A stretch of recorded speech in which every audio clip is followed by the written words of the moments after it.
Channel the diary scoop by Dhanu Gowda. My name is Dhanu and ನೀವಿನ್ನೂ ನನ್ನ ಚಾನಲ್ಗೆ ಸಬ್ಸ್ಕ್ರೈಬ್ ಆಗಿಲ್ಲ ಅಂತ ಹೇಳಿದ್ರೆ please subscribe my channel. I was feeling low today and I thought of going to temple. So ಏನಕ್ಕೆ ಅಂತ ನನ್ಗೆ ಗೊತ್ತಿಲ್ಲ, ಮಾರ್ನಿಂಗ್ ಇಂದ ಐ ಆಮ್ ರಿಯಲಿ ಲೋ. ಹಾಗಾಗಿ ಟೆಂಪಲ್ಗೆ ಹೋಗ್ಬೇಕು ಅಂತ ಅನ್ನಿಸಿ ನಾನು ಟೆಂಪಲ್ಗೆ ಹೋಗ್ತಾ ಇದ್ದೀನಿ. And I don't know which temple I'll be going in, but definitely I'm gonna go to one temple because I really want to go. So ಯಾವ ಟೆಂಪಲ್ ಹೋಗ್ಬೇಕಂತ I don't know, I haven't decided it, but definitely ನನಗೆ ಶಿವ ಟೆಂಪಲ್ಗೆ ಹೋಗ್ಬೇಕಂತ ಅನಿಸ್ತಿದೆ. ನನಗೆ Shiva temple ತುಂಬಾ ಇಷ್ಟ ಆಗತ್ತೆ. ಏನಕ್ಕಂದ್ರೆ ತುಂಬಾ ಕಾಮ್ ಅಂಡ್ ರಿಲ್ಯಾಕ್ಸಿಂಗ್ ಆಗಿರುತ್ತೆ. ನನ್ಗೆ ಕಾಲೇಜ್ ಡೇಸ್ ಇಂದಾನು ಅಷ್ಟೇ, ನಂಗೆ ತುಂಬಾ ಲೋ ಫೀಲ್ ಆದಾಗೆಲ್ಲ ನಂಗೆ ಶಿವ ಟೆಂಪಲ್ಗೆ ಹೋಗ್ತಾ ಇದ್ದೆ. ಅಲ್ಲಿ ಸ್ವಲ್ಪ ಹೊತ್ತು ಕೂತ್ಕೊಂಡ್ರೆ ನಿಮ್ಗೆ ತುಂಬಾ ರಿಲ್ಯಾಕ್ಸ್ ಅನ್ಸುತ್ತೆ ಅಂಡ್ ತುಂಬಾ ಕಾಮಿಂಗ್ ಎಫೆಕ್ಟ್ ಕೊಡುತ್ತೆ. ಹಾಗಾಗಿ ಅಂಡ್ ಮುರುಗನ್ ಟೆಂಪಲ್ಗೆ ಹೋಗೋಣ ಅನ್ಕೊಂಡಿದ್ದೀನಿ, ಬಟ್ ಸರ್ಚ್ ಮಾಡ್ಬೇಕು ಎಲ್ಲಿ ಹೋಗ್ಬೇಕು ಅಂತ ಹೇಳಿ. ಅಂಡ್ ಹೌದು, ನೀವು ಏನಾದ್ರೂ ಲೋ ಫೀಲ್ ಆದ್ರೆ ನೀವೇನ್ ಮಾಡ್ತೀರಾ ಅಂತ ಕಮೆಂಟ್ ಮಾಡಿ ಹೇಳಿ. ಅಂಡ್ ನಾನಂತೂ ಲೋ ಫೀಲ್ ಆದ್ರೆ ಈ ತರ ಟೆಂಪಲ್ಗೆ ಹೋಗೋದು. I am very spiritual person basically. ನೀವೇನಾದ್ರೂ ನನ್ನನ್ನ ಇನ್ಸ್ಟಾಗ್ರಾಮ್ ನಲ್ಲಿ ಫಾಲೋ ಮಾಡ್ತಾ ಇದ್ರೆ ನೀವು ನೋಡಿರ್ತೀರಾ, ನಾನು ಯಾವಾಗ್ಲೂ ಫೋಟೋಸ್ ಅಪ್ಲೋಡ್ ಮಾಡ್ತಾ ಇರ್ತೀನಿ, ಪೂಜೆ ಮಾಡಿರೋ ಫೋಟೋಸ್. ಅಂಡ್ ನನ್ಗೆ ಮಂದಿರ್ ಡೆಕೋರೇಟ್ ಮಾಡೋದಿರ್ಬೋದು, ಪೂಜೆ ಮಾಡೋದಿರ್ಬೋದು, ಅದೆಲ್ಲ ಸಖತ್ ಇಷ್ಟ ಆಗುತ್ತೆ. ತುಂಬಾ ಥೆರಪಿಟಿಕ್ ಅನ್ಸುತ್ತೆ ಅದೆಲ್ಲ. ಇಷ್ಟ ಆಗುತ್ತೆ. ತುಂಬಾ ಜಾಸ್ತಿ ಟೈಮ್ ತಗೊಂಡು ನಾನು ಡೆಕೋರೇಟ್ ಮಾಡಿ ಪೂಜೆ ಮಾಡೋದೆಲ್ಲ ತುಂಬಾ ಇಷ್ಟ ಆಗುತ್ತೆ. ನನ್ಗೆ ಈಗ್ಲಿಂದಾನೇ ಅಲ್ಲ, ಚಿಕ್ಕ ವಯಸ್ಸಿಂದಾನು ಅಷ್ಟೇ ನನ್ ಮನೆಯಲ್ಲಿ ನಾನೇ ಯಾವಾಗ್ಲೂ ಪೂಜೆ ಮಾಡ್ತಾ ಇದ್ದಿದ್ದು. ಅಂಡ್ ಇವಾಗ ನನ್ ಮನೆಗೆ ಹೋದ್ರು ಅಷ್ಟೇ ನಮ್ಮಮ್ಮ ನನ್ಗೆ ಹೇಳ್ತಾರೆ ನೀನೇ ಪೂಜೆ ಮಾಡು ಅಂತ. ಯಾಕಂದ್ರೆ ನಾನ್ ಮಾಡೋದು ಅವ್ರಿಗೆ ಇಷ್ಟ ಆಗುತ್ತೆ. ಹಾಗಾಗಿ ಅಂಡ್ ಇವತ್ತು ಟೆಂಪಲ್ಗೆ ಹೋಗ್ಬೇಕಂತ ಡಿಸೈಡ್ ಮಾಡ್ಕೊಂಡು, ಹಾಗೆ ನಾನು ಬ್ಲಾಗ್ ಏನಕ್ಕೆ ಶೂಟ್ ಮಾಡ್ಬಾರ್ದು ಅಂತ ಅನ್ಕೊಂಡು ಶೂಟ್ ಮಾಡ್ತಾ ಇದ್ದೀನಿ. ಫೈನಲಿ ಯಾವ ಟೆಂಪಲ್ಗೆ ಹೋಗ್ಬೇಕಂತ ಹೇಳ್ಬಿಟ್ಟು ಡಿಸೈಡ್ ಮಾಡ್ಕೊಂಡೆ. ಸೊ ಶಿವ ಟೆಂಪಲ್ಗೆ ನಿಯರ್ ಬೈ ಇದೆ, ಅಲ್ಲಿಗೆ ಹೋಗ್ತಾ ಇದ್ದೀನಿ. ಅಂಡ್ ಕ್ಯಾಬ್ ಬುಕ್ ಮಾಡ್ಬೇಕು. ಬ್ಯಾಂಗ್ಳೂರ್ನಲ್ಲಂತೂ ಓಲಾ ಕ್ಯಾಬ್ ಬುಕ್ ಮಾಡ್ಕೊಂಡು ಹೋಗೋ ಅಷ್ಟರಲ್ಲಿ ಸುಸ್ತಾಗ್ಬಿಡತ್ತಪ್ಪ.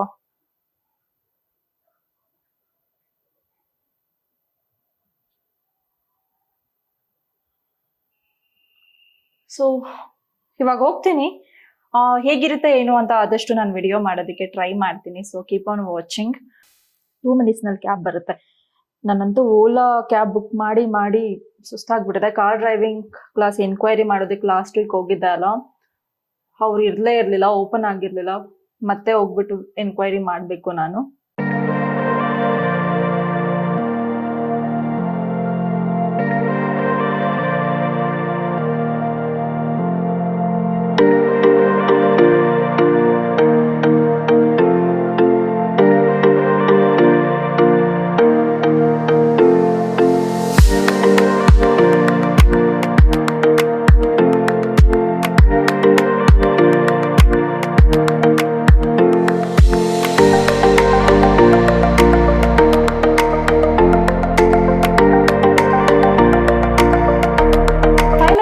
ಬ್ಯಾಕ್. ನಿಮ್ಗೆ ಬೋರ್ ಆಗ್ಬಾರ್ದು ಅನ್ನೋ ರೀಸನ್ಗೋಸ್ಕರ ನಾನು ಸ್ಮಾಲ್ ಕ್ಲಿಪ್ಪಿಂಗ್ಸ್ಗಳನ್ನ ಆ್ಯಡ್ ಮಾಡಿದ್ದೀನಿ, ನೋಡ್ಕೊಂಡು ಬರ್ಬೋದು. And today I am gonna talk about my fitness journey. I am super excited to talk about it. And ನಾನು ಆಲ್ರೆಡಿ 1 ವಿಡಿಯೋ ಅಪ್ಲೋಡ್ ಮಾಡಿದ್ದೀನಿ. ಅದರಲ್ಲಿ ನಾನು ಓವರ್ ಆಲ್ ಫಿಟ್ನೆಸ್ ಬಗ್ಗೆ ಜನರಲ್ ಆಗಿ ನಾನು ಮಾತಾಡಿರೋದು, ಬಟ್ ಇವತ್ತು ನಾನು ಮಾತಾಡ್ತಾ ಇರೋದು my fitness journey. So I am super excited to start this video. And of course actual video ಇವಾಗ ಸ್ಟಾರ್ಟ್ ಆಗುತ್ತೆ. ಮುಂಚೆ ಮಾಡಿದ್ದು ನಾರ್ಮಲ್, ನಾನು ಟೆಂಪಲ್ಗೆ ಹೋಗಿದ್ದು ಅದೆಲ್ಲ ಕ್ಲಿಪ್ಪಿಂಗ್ಸ್ಗಳನ್ನ ಆ್ಯಡ್ ಮಾಡಿದ್ದೀನಿ. ಬಟ್ ಆಕ್ಚುಯಲ್ ವಿಡಿಯೋ, ನನ್ನ ಫಿಟ್ನೆಸ್ ಜರ್ನಿ ವಿಡಿಯೋ, ನೀವು ತಮ್ಮನೇಲಿ ನೋಡಿದ ಹಾಗೆ ಆಕ್ಚುಯಲ್ ವಿಡಿಯೋ ಇವಾಗ ಸ್ಟಾರ್ಟ್ ಆಗುತ್ತೆ. So keep on watching. Where do I start from? I am really confused. ನನ್ನ ಫಿಟ್ನೆಸ್ ಜರ್ನಿನ ಸ್ಟಾರ್ಟ್ ಮಾಡೋದಕ್ಕಿಂತ ಮುಂಚೆ ಸಖತ್ತು ಸಣ್ಣ ಇದ್ದೆ ನಾನು. If U see my Instagram post, I was very thin. ನಾನು ತುಂಬಾ ಸ್ಟ್ರಗಲ್ ಮಾಡ್ತಾ ಇದ್ದೆ ವೆಯ್ಟ್ ಪುಟಾನ್ ಆಗೋದಕ್ಕೆ. ಎಷ್ಟು ಟ್ರೈ ಮಾಡಿದ್ರು ಕೂಡ ಪುಟಾನ್ ಆಗ್ತಾನೆ ಇರಲಿಲ್ಲ. ದೆನ್ ಅದಾದ್ಮೇಲೆ ಒಂದು ಶಾರ್ಟ್ ಕಟ್ ಫಾಲೋ ಮಾಡೋದಕ್ಕೆ ಸ್ಟಾರ್ಟ್ ಮಾಡಿದೆ. I would never suggest that to anybody because that's very unhealthy. ಏನಂತ ಹೇಳಿದ್ರೆ, ಮಿಲ್ಕ್ ಜೊತೆ ನಾನು ಸ್ವಲ್ಪ ಮಿಲ್ಕ್ನ ಬಾಯ್ಲ್ ಮಾಡಿದ್ಮೇಲೆ ಅದ್ರೊಳಗಡೆ ಸ್ವಲ್ಪ ಹನಿ ಹಾಕ್ಬಿಟ್ಟು ಅದು ಕೋಲ್ಡ್ ಆಗೋ ತನಕ ವೆಯ್ಟ್ ಮಾಡಿ ಆಮೇಲೆ ಕನ್ಸ್ಯೂಮ್ ಮಾಡ್ತಾ ಇದ್ದೆ. ಆ ಥರ ಮಾಡಿದ್ರೆ ಇಮಿಡಿಯೇಟ್ ಆಗಿ ವೆಯ್ಟ್ ಇನ್ಕ್ರೀಸ್ ಆಗುತ್ತೆ. ಅಂಡ್ ಮಿಲ್ಕ್ ಅಂಡ್ ಹನಿ ಅಲ್ಲ, ಆ ಎರಡು ಕಾಂಬಿನೇಷನ್ ನಿಮ್ಗೆ ವೆಯ್ಟ್ ಪುಟಾನ್ ಆಗೋದಕ್ಕೆ ಹೆಲ್ಪ್ ಮಾಡುತ್ತೆ. ಸೊ ಅದು ವೆರಿ ಅನ್ಹೆಲ್ದಿ, ಅದನ್ನ ಯಾರಿಗೂ ಕೂಡ ನಾನು ಸಜೆಸ್ಟ್ ಮಾಡೋದಿಲ್ಲ. ಬಟ್ ನಾನು ಆ ಥರ ಫಾಲೋ ಮಾಡ್ತಾ ಇದ್ದೆ. ನಾನು ಜೆನ್ಯೂನ್ ಆಗಿ ಆ್ಯಂಡ್ ಆನೆಸ್ಟ್ ಆಗಿ ಹೇಳಬೇಕು, I don't want to fake things yo. ಇಲ್ಲ ನಾನು ಆ ಥರ ಇದ್ದೆ ಈ ಥರ ಇದೆ ಅಂತೆಲ್ಲ ನಾನು ಸುಳ್ಳು ಹೇಳೋದಕ್ಕೆ ಇಷ್ಟ ಇಲ್ಲ. ಸೊ ನಾನು ಹೇಗಿತ್ತು ಅದ್ರ ಬಗ್ಗೆನೇ ಇನ್ಫಾರ್ಮೇಶನ್ ಕೊಡ್ತೀನಿ. ಆ್ಯಂಡ್ ಆಲ್ಸೋ ಜಾಸ್ತಿ ಕಾರ್ಬೋಹೈಡ್ರೇಟ್ ಫುಡ್ ತಿಂತಾ ಇದ್ದೆ. ಪನ್ನೀರ್ ಇರ್ಬೋದು ಆ್ಯಂಡ್ ಮಿಲ್ಕ್ ಜಾಸ್ತಿ ಕುಡಿತಾ ಇದ್ದೆ ಆ್ಯಂಡ್ ಚೀಸ್ ಎಲ್ಲ ಜಾಸ್ತಿ ತಿಂತಾ ಇದ್ದೆ. I wanted to put on weight. ನಾನು ಹೆಲ್ದಿನ 11 ದಿನ ಇಟ್ಸ್ ಓಕೆ, ಯಾವುದೋ ಒಂದು ಮಾಡಿದ್ರು ಪರವಾಗಿಲ್ಲ, ಬಟ್ ವೆಯ್ಟ್ ಪುಟ್ ಆನ್ ಆಗಬೇಕು ಅನ್ನೋದು ಒಂದು ಮೇನ್ ಗೋಲ್ ಇದ್ದಿದ್ದು ನನಗೆ. ಸೊ ಹಾಗಾಗಿ ಅದನ್ನೆಲ್ಲ ಮಾಡ್ತಾ ಇದ್ದೆ. ಬಟ್ ಇವಾಗ ನೆನ್ಸ್ಕೊಂಡ್ರೆ ದಟ್ಸ್ ವೆರಿ ಸ್ಕೇರಿ. ಅದು ಸಖತ್ತು ಅನ್ಹೆಲ್ದಿ ವೇನಲ್ಲಿ ಮಾಡೋದು ಅದು.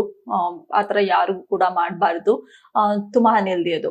ಆ್ಯಂಡ್ ಆ ಥರ ಎಲ್ಲ ಮಾಡಿ ವೆಯ್ಟ್ ಕೂಡ ಆದೆ ನಾನು. ಐ ವಾಸ್ 37 kg ಇದ್ದಿದ್ದು. ಅದಾದ್ಮೇಲೆ ನಾನು ಆ ಥರ ಎಲ್ಲ ಮಾಡಿ 47 kg ಇನ್ಕ್ರೀಸ್ ಮಾಡಿಕೊಂಡೆ. ಟು ಬಿ ಆನೆಸ್ಟ್ ದಟ್ಸ್ ಆ ಅನ್ಹೆಲ್ದಿ ವೇಯಿಂದ ನಾನು 47 kg ವರೆಗೂ ವೆಯ್ಟ್ ಕೂಡ ಆಯಿತು. ಅದಾದ್ಮೇಲೆ ಅದು ಜಾಸ್ತಿ ಆಗ್ತಾ ಹೋಗೋದಕ್ಕೆ ಸ್ಟಾರ್ಟ್ ಆಯಿತು. ಸೊ ಅಫ್ಕೋರ್ಸ್ ನನ್ಗೇನಿದ್ದು ಒಟ್ನಲ್ಲಿ ವೆಯ್ಟ್ ಪುಟ್ ಆನ್ ಆಗ್ಬೇಕು ಅನ್ನೋದು ನನ್ನ ಮೈಂಡಲ್ಲಿ ಇದ್ದಿದ್ದು. ಸೊ ಪುಟ್ ಆನ್ ಆಯಿತು. I was very happy. Weight increase and decrease ಆದಾಗ ನನ್ನ ಫೇಸ್ ಮೇಲೆ ಅದು ಅಪಿಯರ್ ಆಗುತ್ತೆ. ವೆಯ್ಟ್ ಇನ್ಕ್ರೀಸ್ ಆದಾಗ ನನ್ನ ಫೇಸ್ ಫ್ಯಾಟ್ ಕೂಡ ಜಾಸ್ತಿ ಆಗುತ್ತೆ. ವೆಯ್ಟ್ ಡಿಕ್ರೀಸ್ ಆದಾಗ ನನ್ನ ಫೇಸ್ ಫ್ಯಾಟ್ ಕಮ್ಮಿ ಆಗುತ್ತೆ. ಸೊ ಆ ಥರ ವರ್ಕ್ ಆಗುತ್ತೆ. ಆ್ಯಂಡ್ ನನಗೆ ಫೇಸ್ ನೋಡಿದ ತಕ್ಷಣ ಗೊತ್ತಾಗ್ಬಿಡುತ್ತೆ if I am putting on weight and if I am reducing weight ಅಂತ ನನಗೆ ಗೊತ್ತಾಗ್ಬಿಡುತ್ತೆ. ಸೊ ಅದೊಂದು ಶಾರ್ಟ್ ಕಟ್ ನಾನು ಐಡೆಂಟಿಫೈ ಮಾಡ್ಕೊಂಡಿದ್ದೀನಿ ನನಗೆ ತಿಳ್ಕೊಳ್ಳೋದಕ್ಕೆ. ವೆಯ್ಟ್ ಮಿಷನ್ಗಿಂತ ವೆಯ್ಟ್ ಮಿಷನ್ ನನಗೆ ಬೇಕೇ ಆಗಿಲ್ಲ ನೋಡೋದಕ್ಕೆ. ಸೊ ಆರಾಮಾಗಿ ನನಗೆ ಗೊತ್ತಾಗ್ಬಿಡುತ್ತೆ. ನನ್ನ ಫೇಸ್ ಪ್ಯಾಟ್ ನೋಡಿದ ತಕ್ಷಣ ನನಗೆ ಗೊತ್ತಾಗ್ಬಿಡುತ್ತೆ. ಆ್ಯಂಡ್ ಆ ಥರ ನಾನು ಸ್ಟಾರ್ಟ್ ಮಾಡಿದ್ದು. ದೆನ್ ಅದಾದ್ಮೇಲೆ ನಾನು ಸ್ಟಾರ್ಟಿಂಗ್ ನನ್ಗೆ ವರ್ಕೌಟ್ ಮಾಡ್ಬೇಕನ್ನೋ ಒಂದು ಇಂಟ್ರೆಸ್ಟ್ ಬಂತು. ವೆಯ್ಟ್ ಯಾವಾಗ ಪುಟ್ ಆನ್ ಆಯಿತೋ ಅವಾಗ ನಾನು ವೆಯ್ಟ್ ಡಿಕ್ರೀಸ್ ಮಾಡ್ಕೋಬೇಕು. ಅಂದರೆ ನಾನು ಒಂದು ಬಾಡಿನ ಟೋನ್ ಮಾಡ್ಕೋಬೇಕು. ಅಂದರೆ ಕರೆಕ್ಟ್ ವೆಯ್ಟ್ನಲ್ಲಿ ಇದ್ದೆ. ನನ್ನ ಒಂದು ಹೈಟ್ಗೆ ತಕ್ಕಂತೆ ಎಷ್ಟು ವೆಯ್ಟ್ ಇರಬೇಕು ಅಷ್ಟಿದೆ. ಬಟ್ ನನ್ನ ಬಾಡಿ ಟೋನ್ಡ್ ಆಗಿರಲಿಲ್ಲ. ಸೊ ಅದಾದ್ಮೇಲೆ ನಾನು ನನ್ನ ಬಾಡಿ ಟೋನ್ ಮಾಡ್ಕೋಬೇಕು ಅಂತ ಹೇಳಿ ನಾನು ಇಂಟರ್ನ್ಯಾಷನಲ್ ಇನ್ಫ್ಲೂಯೆನ್ಸರ್ಸ್ ಇರ್ತಾರೆ ಅಲ್ವಾ, ಅವ್ರನ್ನೆಲ್ಲ ಫಾಲೋ ಮಾಡೋದಕ್ಕೆ ಸ್ಟಾರ್ಟ್ ಮಾಡಿದೆ. ಆ್ಯಂಡ್ ಅವ್ರ ವ್ಲಾಗ್ಗಳನ್ನೆಲ್ಲ ನೋಡ್ತಾ ಇದ್ದೆ ಯೂಟ್ಯೂಬ್ನಲ್ಲಿ. ಆ್ಯಂಡ್ ನಾನು ಯಾವುದೋ ಒಂದು ರ್ಯಾಂಡಮ್ ಆಗಿ ಇರೋ ಇನ್ಫ್ಲೂಯೆನ್ಸರ್ಸ್ಗಳನ್ನೆಲ್ಲ ಪಿಕ್ ಮಾಡಿಕೊಂಡು ಅವ್ರ ವ್ಲಾಗ್ಗಳೆಲ್ಲ ನೋಡ್ತಾ ಇರಲಿಲ್ಲ. People who has done MSc in nutrition, ಅವ್ರದ್ದೆಲ್ಲ ಅವ್ರ ಬಗ್ಗೆ ಸಖತ್ತು ರಿಸರ್ಚ್ ಮಾಡಿ ಅಂಥವ್ರ ಬ್ಲಾಗ್ಗಳ ಮಾತ್ರ ನಾನು ನೋಡ್ತಾ ಇದ್ದಿದ್ದು. ಫಾರ್ ಎಕ್ಸಾಂಪಲ್ ಕ್ಲೋಟಿಂಗ್ ಇರ್ಬೋದು ಆ್ಯಂಡ್ ಗ್ರೋಯಿಂಗ್ ಆ್ಯನಾ, ಈ ಥರ ನಿಮಗೆ ತುಂಬ ಲಿಸ್ಟ್ಗಳು ಸಿಗ್ತಾ ಹೋಗುತ್ತೆ. ಸೊ ಅವ್ರದ್ದೆಲ್ಲ ಬ್ಲಾಗ್ಗಳನ್ನ ನೋಡ್ತಾ ಇದ್ದೆ. ಆ್ಯಂಡ್ ಆಲ್ಸೋ ಆರ್ಟಿಕಲ್ಸ್ಗಳನ್ನ ಓದ್ತಾ ಇದ್ದೆ. ಸೊ ಅದಾದ್ಮೇಲೆ ಡಯಟ್ ಹೇಗೆ ವರ್ಕ್ ಆಗುತ್ತೆ ಆ್ಯಂಡ್ ಪ್ರೀ ವರ್ಕೌಟ್ ಮೀಲ್ ಹೇಗಿರಬೇಕು, ಪೋಸ್ಟ್ ವರ್ಕೌಟ್ ಮೀಲ್ ಹೇಗಿರಬೇಕು, ಲಂಚ್ ಡಿನ್ನರ್ ಯಾವ ಥರ ಒಂದು ಬ್ಯಾಲೆನ್ಸ್ ಡಯಟ್ನ ಹೇಗೆ ಫಾಲೋ ಮಾಡಬೇಕು, ಅದ್ರ ಬಗ್ಗೆ ಎಲ್ಲ ನಾನು ಒಂದೊಂದೇ ತಿಳ್ಕೊಳ್ತಾ ಬಂದೆ. ಸೊ ಇನಿಷಿಯಲಿ ನನಗೆ ಅದ್ರ ಬಗ್ಗೆ ಏನು ಐಡಿಯಾ ಇರಲಿಲ್ಲ. ಬಟ್ ಅದನ್ನು ತಿಳ್ಕೊಳ್ತಾ ಬಂದಾಗ ನಾನು ಅದ್ರ ಡಯಟ್ ಕೂಡ ಫಾಲೋ ಮಾಡ್ತಾ ಇದ್ದೆ. At the same time home ವರ್ಕೌಟ್ನ ಮಾಡ್ತಾ ಇದ್ದೆ. 40 minutes to 45 minutes ಏನೋ ವಿಡಿಯೋ ನೋಡ್ತಾ ಇದ್ದೆ. ಆ ವಿಡಿಯೋ ನೋಡಿಕೊಂಡು ಅವ್ರು ಹೇಗೆ ಮಾಡ್ತಾರೋ ಅದೇ ಥರ ಮಾಡ್ತಾ ಇದ್ದಿದ್ದು. ಸೊ ಅದು 7 to 8 months ನಾನು ಮಾಡಿದೆ. ಅವಾಗ ನನ್ನ ಬಾಡಿ ಓಕೆ ಫೈನ್ ಅಂತ ಅನ್ನಿಸ್ತು. ಇನಿಷಿಯಲಿ ನಾನು ಹೋಮ್ ವರ್ಕೌಟ್ ಮಾಡ್ತಾ ಇದ್ದೆ. ಅದಾದ್ಮೇಲೆ ಜಿಮ್ ಜಾಯ್ನ್ ಆಗೋಣ ಅಂತ ಹೇಳಿ ಡಿಸೈಡ್ ಮಾಡ್ಕೊಂಡು ಗೋಲ್ಡ್ ಜಿಮ್ಗೆ ಜಾಯ್ನ್ ಆಗಿದ್ದು. ಅದು ವೈಟ್ ಫೀಲ್ಡ್ ನಲ್ಲಿ ಇರೋ ಗೋಲ್ಡ್ ಜಿಮ್ಗೆ ನಾನು ಜಾಯ್ನ್ ಆಗಿದ್ದು. ಫಸ್ಟ್ ಡೇ ಹೋದಾಗ ನನಗೆ ಯಾವ ತರ ಎಕ್ವಿಪ್ಮೆಂಟ್ ಯೂಸ್ ಮಾಡೋದು ಏನೂ ಅದ್ರ ಬಗ್ಗೆ ಇನ್ಫಾರ್ಮೇಶನ್ ಇರಲಿಲ್ಲ. ಸೊ ಅವತ್ತೇ ನಾನು ಡಿಸೈಡ್ ಮಾಡ್ಕೊಂಡೆ ಪರ್ಸನಲ್ ಟ್ರೈನರ್ ಆಪ್ಟಿನ್ ಮಾಡ್ಕೊಳ್ಳೋಣ. ಬಿಕಾಸ್ ಅದರಿಂದ ತುಂಬಾ ಬೆನಿಫಿಟ್ ಆಗ್ಬೋದು. ನನಗೂ ಕೂಡ ಯಾವುದು ವರ್ಕೌಟ್ ಗೊತ್ತಿಲ್ಲ. ಬಿಕಾಸ್ ನೀವು ವರ್ಕೌಟ್ ಮಾಡಬೇಕಾದ್ರೆ ಫಾರ್ಮ್ ಎಲ್ಲ ಕರೆಕ್ಟ್ ಆಗಿರ್ಬೇಕು, ಇಲ್ಲಾಂದ್ರೆ ಇಂಜುರಿ ಆಗೋ ಚಾನ್ಸಸ್ ಜಾಸ್ತಿ ಇರುತ್ತೆ. ಸೊ ಹಾಗಾಗಿ ನಾನು ಪರ್ಸನಲ್ ಟ್ರೈನರ್ಗೆ ಆಪ್ಟಿನ್ ಮಾಡ್ಕೊಂಡೆ. ಅವರು ಇನಿಷಿಯಲಿ ಬಾಡಿ ಕಂಪೋಸಿಷನ್ ಮೆಜರ್ಮೆಂಟ್ ಎಲ್ಲ ತಗೊಂಡು ಯಾವ ತರ ನಿಮ್ ಬಾಡಿ ಟೈಪ್ ಹೇಗಿದೆ, ನಮ್ ಹೈಟ್ಗೆ ತಕ್ಕಂತೆ ಎಷ್ಟು ಲೀಟರ್ ವಾಟರ್ ಕುಡ್ಬೇಕು, ಪ್ರತಿಯೊಂದನ್ನು ಕೂಡ ನನಗೆ ಎಕ್ಸ್ಪ್ಲನೇಷನ್ ಮಾಡಿದ್ರು. ಸೊ ಅದಾದ್ಮೇಲೆ ನಾನು ವರ್ಕೌಟ್ ಮಾಡೋದಕ್ಕೆ ಸ್ಟಾರ್ಟ್ ಮಾಡಿದೆ. ಎವ್ರಿ ಡೇ ನನಗೆ ವರ್ಕೌಟ್ ಹೇಗೆ ಮಾಡೋದು ಅದೆಲ್ಲ ಹೇಳ್ಕೊಡ್ತಾ ಇದ್ರು. ಸೊ ನಾನು ಬೇಗ ಪಿಕಪ್ ಆಗ್ತಾ ಇದೆ. ನಂಗೆ ತುಂಬಾ ಇಂಟ್ರೆಸ್ಟ್ ಇದ್ದಿದ್ರಿಂದ ಪಿಕಪ್ ಆಗ್ತಾ ಇದೆ. ನಾನಂತೂ ತುಂಬಾ ಕನ್ಸಿಸ್ಟೆಂಟ್ ಆಗಿ ವರ್ಕೌಟ್ ಮಾಡ್ತಾ ಇದ್ದೆ. ಯಾವತ್ತೂ ಕೂಡ ಸ್ಕಿಪ್ ಮಾಡ್ತಾ ಇರ್ಲಿಲ್ಲ. ಆಫೀಸ್ ವರ್ಕ್ ಜಾಸ್ತಿ ಇದ್ರೂ ಕೂಡ ಎಷ್ಟೇ ಲೇಟ್ ಆಗಲಿ, 9 o'clock ಆಗಲಿ, 10 o'clock ಆಗಿರ್ಲಿ, ವರ್ಕೌಟ್ ಮಾಡ್ತಾ ಇದ್ದೆ ಜಿಮ್ ನಲ್ಲಿ. ಅಲ್ಲಿ ಹೋಗೋಕ್ ಆಗ್ಲಿಲ್ಲ ಅಂತ ಹೇಳಿದ್ರೆ ಮನೆಯಲ್ಲೇ ಕೂಡ ವರ್ಕೌಟ್ ಮಾಡೋದಕ್ಕೆ ಟ್ರೈ ಮಾಡ್ತಾ ಇದ್ದೆ. ಬಟ್ ಯಾವತ್ತೂ ನಾನು ಮಿಸ್ ಮಾಡ್ಕೋತಾ ಇರ್ಲಿಲ್ಲ. ನಾನು ವೈಟ್ ಫೀಲ್ಡ್ ಗೋಲ್ಡ್ ಜಿಮ್ ನಲ್ಲೇನೆ ವರ್ಕೌಟ್ ಮಾಡ್ತಾ ಇದ್ದಿದ್ದು. ಅದಾದ್ಮೇಲೆ ನಾನು ಜಾಬ್ ಲೊಕೇಶನ್ ಚೇಂಜ್ ಆಗಿದ್ರಿಂದ ಸಂಜಯ್ ನಗರ್ಗೆ ನಾನು ಶಿಫ್ಟ್ ಆದೆ. ಅಲ್ಲಿ ರಶ್ ಫಿಟ್ನೆಸ್ಗೆ ಜಾಯ್ನ್ ಆದೆ. ಇನಿಷಿಯಲಿ ಸ್ವಲ್ಪ ಕಷ್ಟ ಆಯ್ತು ಅಡ್ಜಸ್ಟ್ ಆಗೋದಕ್ಕೆ. ಏನಕ್ಕಂದ್ರೆ ಅಫ್ಕೋರ್ಸ್ ಒಂದ್ಸಲ ಗೋಲ್ಡ್ ಜಿಮ್ ನಲ್ಲಿ ನೀವು ವರ್ಕೌಟ್ ಮಾಡಿದ್ರೆ ಬೇರೆ ಜಿಮ್ಗಳಿಗೆ ಅಷ್ಟು ಈಸಿಯಾಗಿ ಅಡ್ಜಸ್ಟ್ ಆಗೋದಕ್ಕೆ ಆಗೋದಿಲ್ಲ. ನನಗೂ ಅಷ್ಟೇ ಸ್ವಲ್ಪ ಜಾಸ್ತಿ ಟೈಮ್ ತಗೊಂತು ಅಡ್ಜಸ್ಟ್ ಆಗೋದಕ್ಕೆ. But I was fine. ನನ್ ಗೋಲ್ಡ್ ಜಿಮ್ ನಲ್ಲಿ 6 months ಪರ್ಸನಲ್ ಟ್ರೈನರ್ ನ ಆಪ್ಟಿನ್ ಮಾಡ್ಕೊಂಡಿದ್ದೆ. ರಶ್ ಫಿಟ್ನೆಸ್ ನಲ್ಲಿ ನಾನು 3 months ಪರ್ಸನಲ್ ಟ್ರೈನರ್ ನ ಆಪ್ಟ್ ಇನ್ ಮಾಡ್ಕೊಂಡಿದ್ದು. ಇಬ್ರು personal trainer the way of teaching ಅಲ್ವಾ, ಅದು ಡಿಫ್ರೆಂಟ್ ಆಗಿತ್ತು. ಸೊ ಆ ಪರ್ಸನಲ್ ಟ್ರೈನರ್ ಜಾಸ್ತಿ ಒಂದು ಮಿಷಿನ್ ಗಳನ್ನ ಯೂಸ್ ಮಾಡಿ ವರ್ಕೌಟ್ ಮಾಡೋದು ಹೇಗೆ ಅಂತ ಜಾಸ್ತಿ ಹೇಳ್ಕೊಡ್ತಾ ಇದ್ರು. ಬಟ್ ಈ ಪರ್ಸನಲ್ ಟ್ರೈನರ್ ಡಂಬಲ್ಸ್ ನ ಯೂಸ್ ಮಾಡಿ ಜಾಸ್ತಿ ವರ್ಕೌಟ್ ಮಾಡಿಸ್ತಾ ಇದ್ರು. ಬಟ್ ಇಬ್ರು ಪರ್ಸನಲ್ ಟ್ರೈನರ್ ಅವ್ರದೇ ವೇಸ್ ನಲ್ಲಿ ತುಂಬಾ ಚೆನ್ನಾಗಿ ಹೇಳ್ಕೊಡ್ತಾ ಇದ್ರು. ಅಂಡ್ ಇನ್ಫ್ಯಾಕ್ಟ್ ನನ್ಗೆ ಒಳ್ಳೆ ರಿಸಲ್ಟ್ ಕೂಡ ಬಂದಿತ್ತು. 9 months ಪರ್ಸನಲ್ ಟ್ರೈನರ್ ಗಳನ್ನ ಆಪ್ಟ್ ಇನ್ ಮಾಡ್ಕೊಂಡ್ಮೇಲೆ ನನ್ಗೆ ಕಾನ್ಫಿಡೆನ್ಸ್ ಬಂತು, ನಾನೇ ವರ್ಕೌಟ್ ಮಾಡ್ಬೋದು ಅಂತ. ಅದಾದ್ಮೇಲೆ ನಾನು ಪರ್ಸನಲ್ ಟ್ರೈನರ್ ಆಪ್ಟ್ ಇನ್ ಮಾಡ್ಕೊಳ್ಳೋದಕ್ಕೆ ಹೋಗ್ಲಿಲ್ಲ.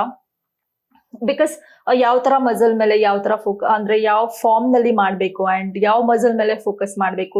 ಫಾರ್ ಎಕ್ಸಾಂಪಲ್, ಇವಾಗ ನೀವು ಅಪ್ಪರ್ ಬಾಡಿ ವರ್ಕೌಟ್ ಮಾಡ್ತಾ ಇದ್ರೆ ಯಾವ ಮಸಲ್ ಮೇಲೆ ಫೋಕಸ್ ಮಾಡ್ಬೇಕು, ಅದ್ರ ಬಗ್ಗೆ ಎಲ್ಲ ನನ್ಗೆ ಐಡಿಯಾ ಬರ್ತಾ ಹೋಗ್ತಾ ಇದೆ. 9 months ಅಂದ್ರೆ ಕಮ್ಮಿ ಟೈಮ್ ಅಲ್ಲ. ನಾನು ಆಲ್ಮೋಸ್ಟ್ ರೆಗ್ಯುಲರ್ ಆಗಿ ಹೋಗ್ತಾ ಇದ್ದೆ, ಯಾವಾಗೂ ಸ್ಕಿಪ್ ಮಾಡ್ತಾ ಇರ್ಲಿಲ್ಲ.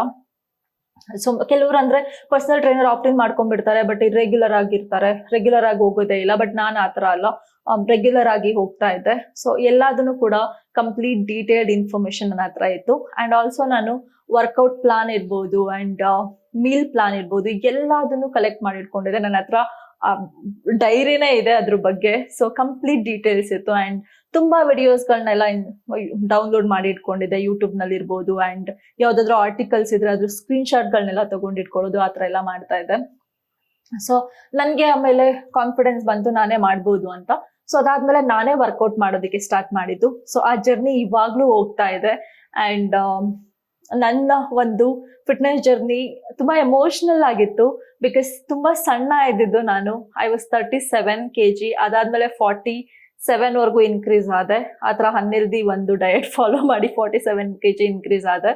ಬಟ್ ಇವಾಗ ನಾನು ಕಂಪ್ಲೀಟ್ ವರ್ಕೌಟ್ ಇಂದಾನೆ ವೆಯ್ಟ್ ಪುಟ್ ಆನ್ ಆಗಿರೋದು 55 kg ಇದೀನಿ. ನನ್ ಗೋಲ್ ಇರೋದೇನಂದ್ರೆ 56 ವರ್ಗು ಕೂಡ ಇನ್ಕ್ರೀಸ್ ಆಗಿ ಅದನ್ನ 53 kg ಗೆ ರೆಡ್ಯೂಸ್ ಮಾಡ್ಕೊಂಡ್ರೆ ನಿಮ್ ಬಾಡಿ ಟೋನ್ ಆಗುತ್ತೆ. ಸೊ ಹಾಗಾಗಿ ನಾನು ಸ್ವಲ್ಪ ಇನ್ನೊಂದು kg ಇನ್ಕ್ರೀಸ್ ಮಾಡ್ಕೊಂಡು ಅದನ್ನ 53 ಗೆ ರೆಡ್ಯೂಸ್ ಮಾಡ್ಕೊಂಡ್ರೆ ನನ್ನ ಬಾಡಿ ಇನ್ನೂ ಚೆನ್ನಾಗಿ ಟೋನ್ ಆಗಿ ಕಾಣಿಸುತ್ತೆ. Fitness is not an easy thing.